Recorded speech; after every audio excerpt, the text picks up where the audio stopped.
I kind of think through some of these as like a companion to your career, and you'll see different things in them over time. But I would say that the books, they should illuminate things that you see in your work. Welcome to another episode of What's at Stake, a Penta podcast. I'm Andrea Christianson, a partner at Penta, and today we're kicking off 2023 with a unique episode talking about books and business books in particular. Anyone still on Twitter will have noticed that a lot of 2023 book recommendations and reading lists are going around. Today, Penta President Matt McDonald is joining me to discuss some of his reading recommendations for those interested in business, including young professionals, aspiring leaders, and experienced executives. You can find the full list of Matt's reading recommendations in today's show notes. Matt, welcome back to the show. Thank you for having me, Andrea. So, you recently tweeted a thread of your favorite business books that included Jim Collins's Good to Great, 10-Day MBA, and Alan Murray's Tomorrow's Capitalist. With all the business books that are out there, how did you think about curating this specific list? So I was unaware of the Twitter trend of book recommendations, or at least it was not happening yet before I put this out. I forget what prompted me to do this. Someone had asked me, people regularly ask me for business book recommendations, and I decided to kind of put together a compilation of them. When I was putting it together, I thought about the different books that I'd read on business over time, the ones that I kind of referred back to or that I found to be particularly notable. And then the other thing that I tried to do in the list is it's thought through from a timeline perspective of where you are in your career. I just finished reading CEO Excellence that some McKinsey partners had put together, kind of studying. They'd done a lot of interviews with CEOs, and I have a new job, so I was reading up on how to do it, and that was part of what prompted me to kind of put together the list of different books over your career of what's helpful at different times. Yeah, and I mean, I was one of those people who asked you what books I should read, and a lot of these were on there. Some of them were new. This was several years ago.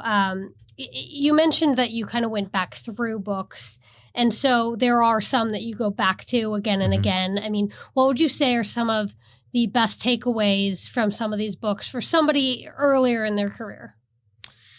I think of a lot of these books as, well, there's a couple things. You can always gain something from reading through these books, but the books will mean something different at different points in your career. We talk a lot about, in our business, we talk a lot about communicating effectively, and part of it is sending information, writing a book, and part of it is receiving. And some of these, it doesn't always land before you're in that zone. I think of the people in our company who are moving from an associate role where they're kind of executing on day-to-day work to a management role where they're leading teams, and most of them will say, wow, this is a lot harder than it looks. I had no idea. And I think that's true of the book. So I kind of think through some of these as like a companion to your career, and you'll see different things in them over time. But I would say that the books, they should illuminate things that you see in your work every day and what that looks like.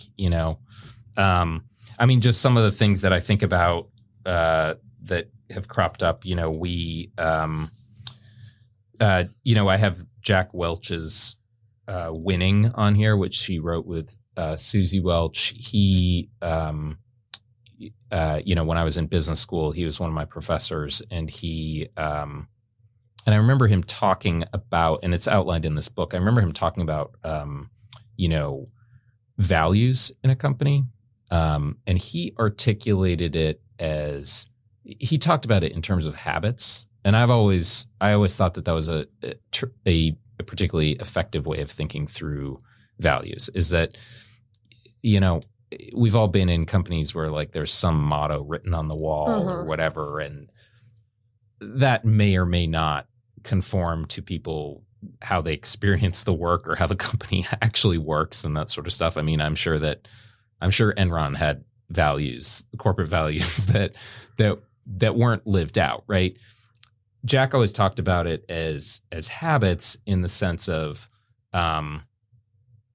what does it look like in day-to-day practice? What are the behaviors that people should exhibit, and how do we think about that and why? And I've always found that to be kind of a useful frame.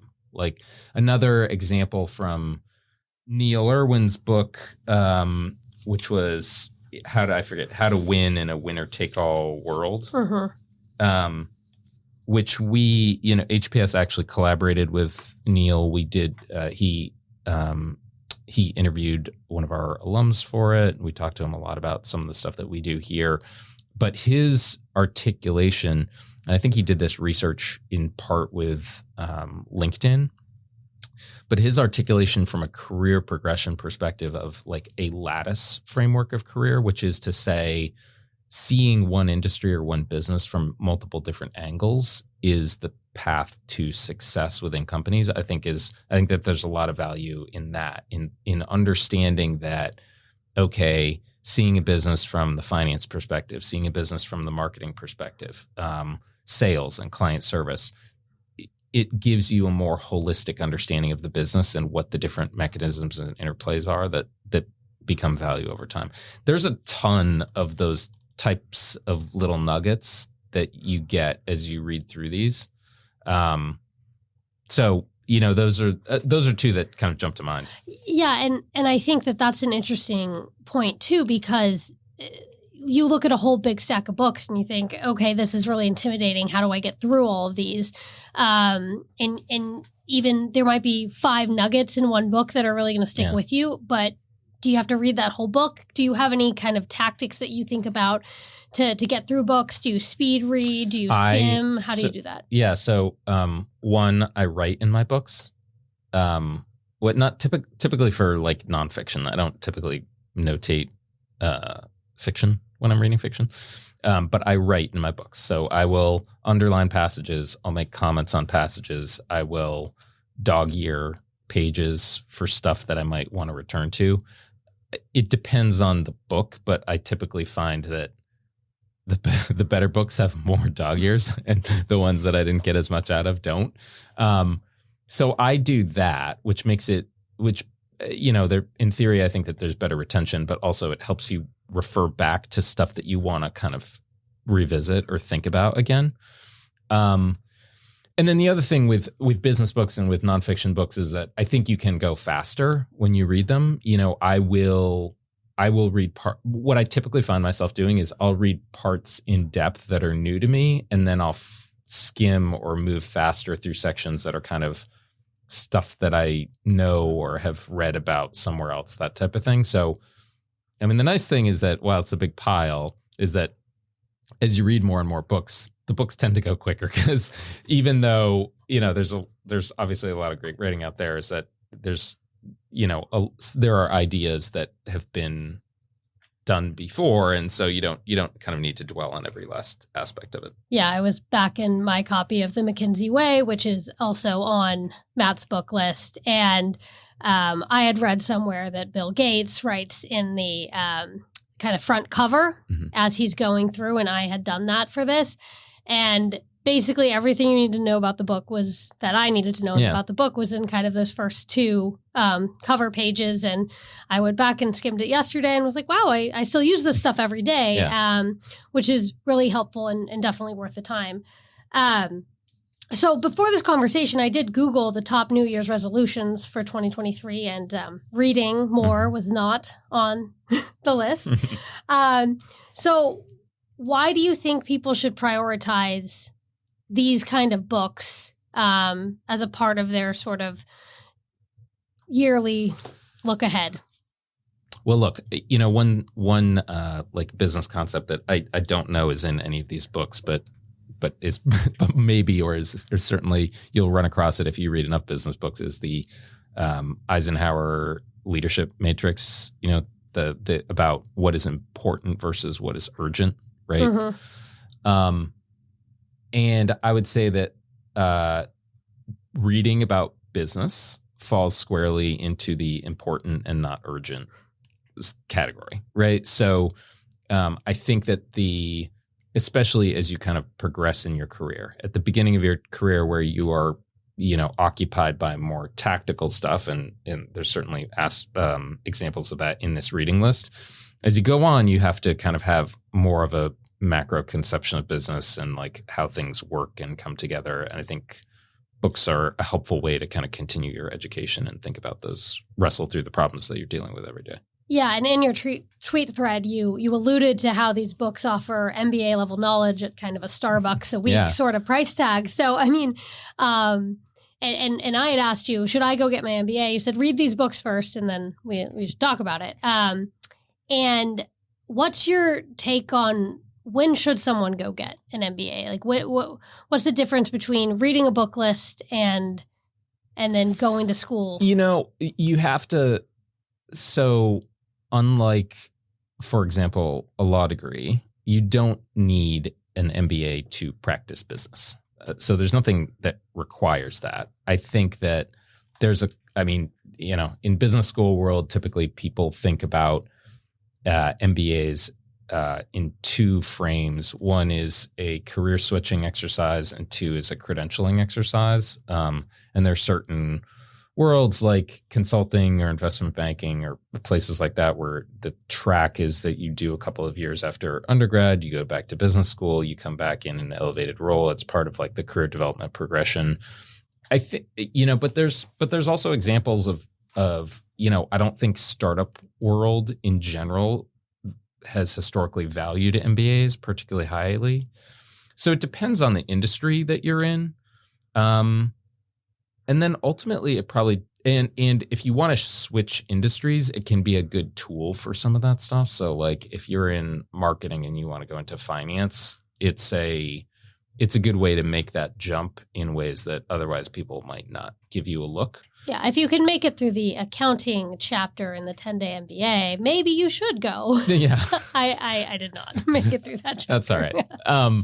I would, and all of that I would say in general is that, in your career, as you're thinking about it, you want to have a understanding of whether you're learning in your role and at your company, whether there's another role that you could learn at.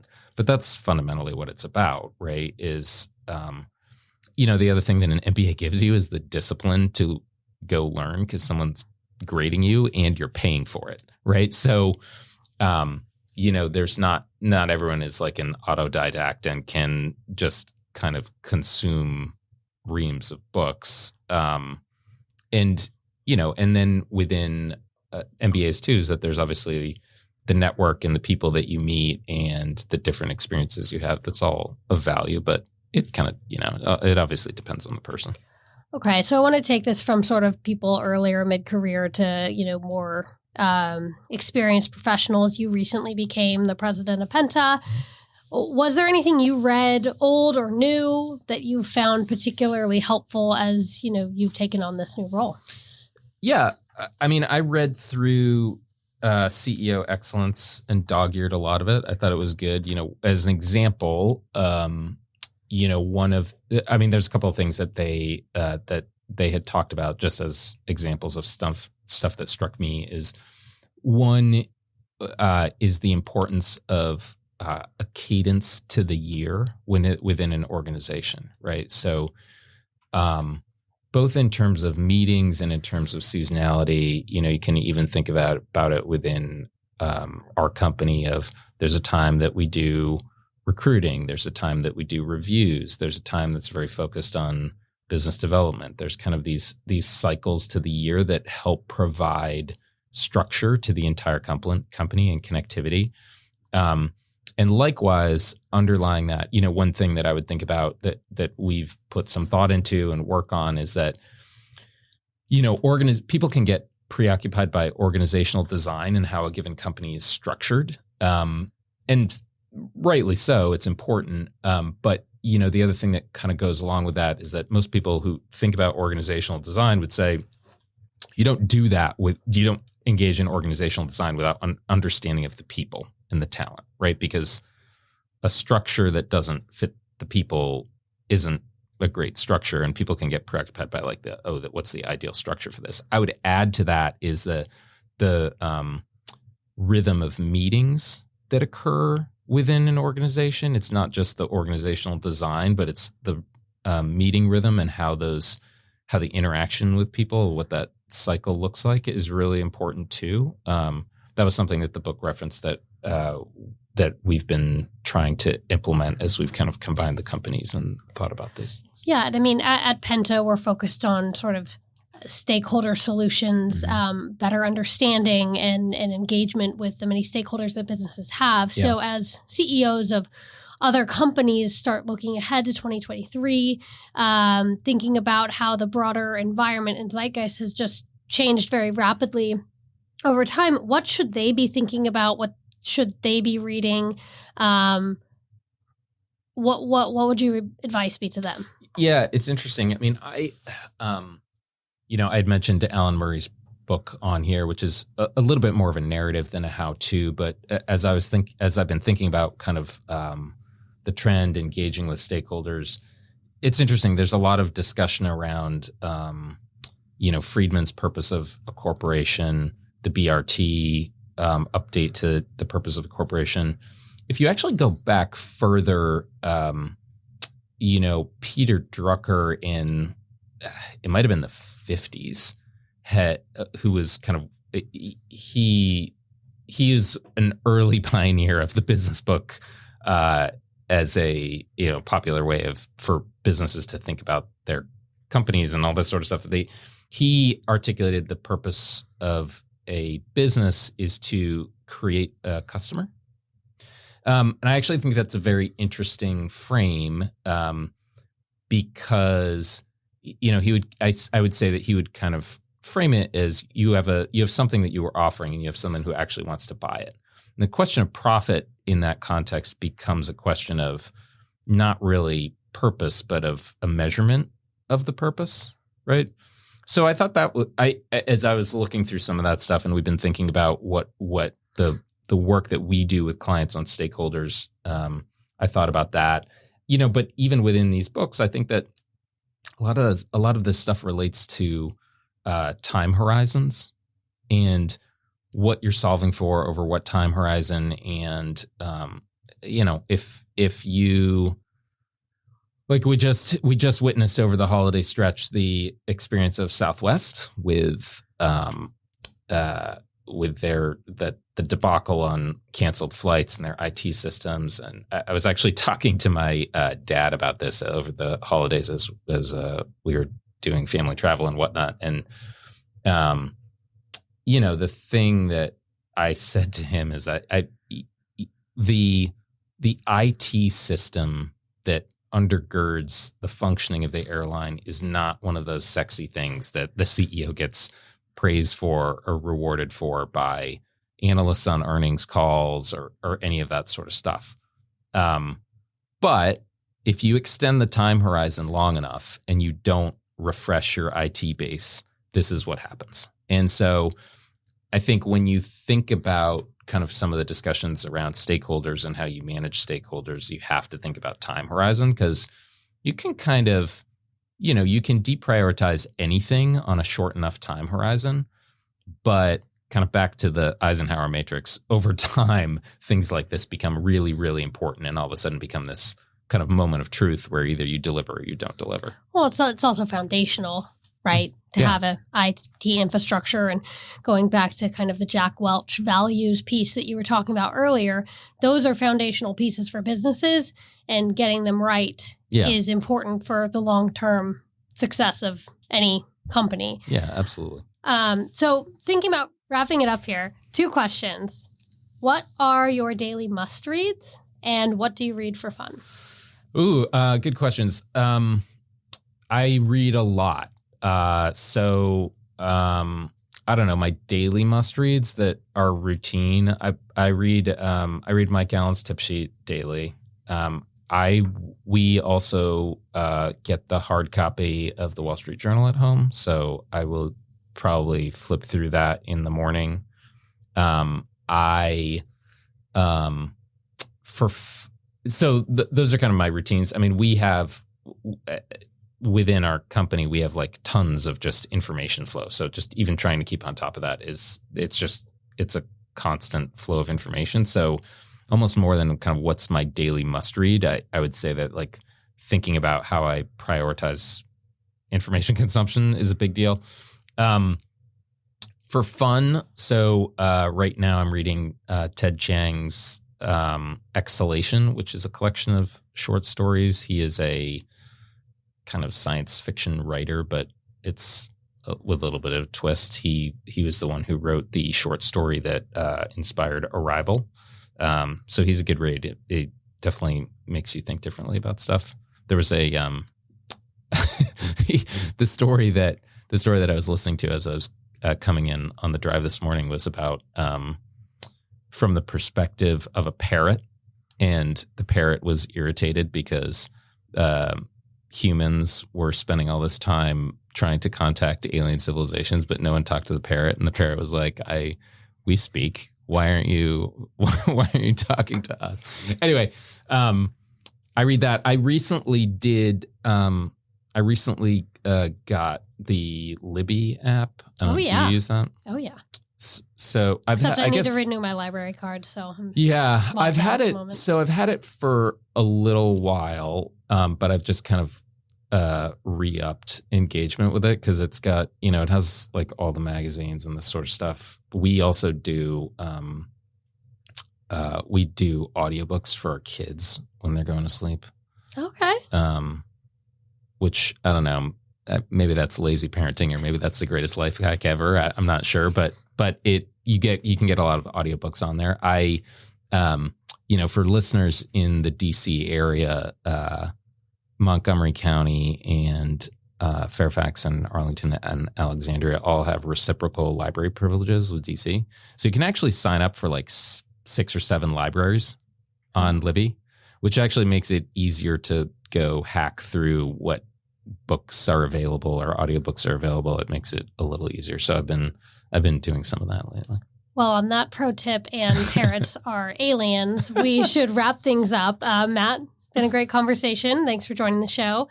For more episodes of What's at Stake, subscribe to the Penta Podcast channel wherever you get your podcasts. You can also find us on Twitter at PentaGRP or our website at pentagroup.co. I'm Andrea Christianson. Thanks for listening to What's at Stake.